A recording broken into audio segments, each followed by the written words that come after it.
Bonjour, aujourd'hui je vais parler des relations entre Cheikhna Cheikh Sadbou et le Fouta Toro. D'abord, les relations entre Cheikhna Cheikh Sadbou et les lettrés noirs de culture arabo-musulmane furent marquées par le souci du cheikh d'étendre son enseignement partout au Sénégal. Cette mission eut pour porte d'entrée Saint-Louis du Sénégal, où il bénéficia de l'estime générale des musulmans et particulièrement des dignitaires musulmans locaux, à l'exemple de Bou El Mogdad, Cheikh Mbarik Diop, Cheikh Biram Koumba Wade, Cheikh Malamine Dieye dans le quartier Guet Ndar, Cheikh Ahmadou Diop à Ndartout, Cheikh Ahmadou Fall à Sor et Cheikh Moustapha Gueye au quartier Nord. Son voyage par bateau de Saint-Louis à Podor lui permit de séjourner dans cette région où l'islam produisit de fins lettrés noirs qui véhiculaient un enseignement coranique. Cheikhna Cheikh Sadbou, dispensateur de beaucoup de wird, compte tenu de son statut de sceau de la sainteté et de calife du prophète Mohammed sur terre, paix et salut sur lui et ses compagnons, distribua un enseignement fondé sur la tarbia du cœur, le perfectionnement du caractère et la vivification du soufisme, tasawuf en arabe, qu'adoptèrent des hommes de science et de droiture de la trempe de Cheikh Boukari Dat, de Cheikh Moussa Kamara, Tafsir Hamad Ndiaye Anne, Thierno Yorobal, Cheikh Mohamed El Makami Kane, Cheikh Amidou Kane de Matam, Siré Abbas Sow. Ce dernier, fin lettré, est généalogiste de renom et l'auteur de plusieurs chroniques de haute valeur sur le Fouta sénégalais qui furent traduites par Maurice Delafosse et publiées dans la revue du Monde musulman de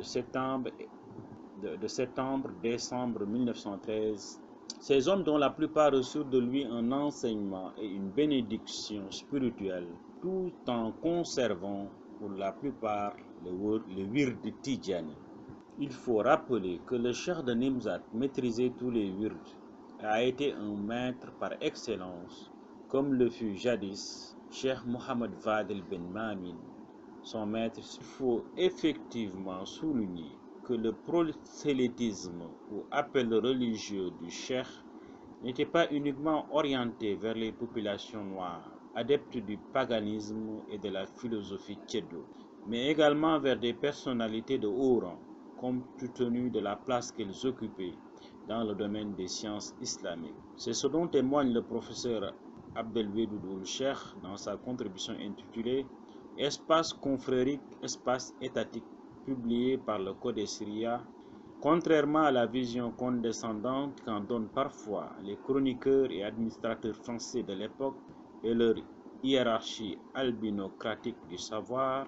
Cheikh Sadbou a recruté parmi sa clientèle religieuse, il faut plutôt parler de disciples. C'est une critique que j'adresse à Ould-Cheikh parce que le principe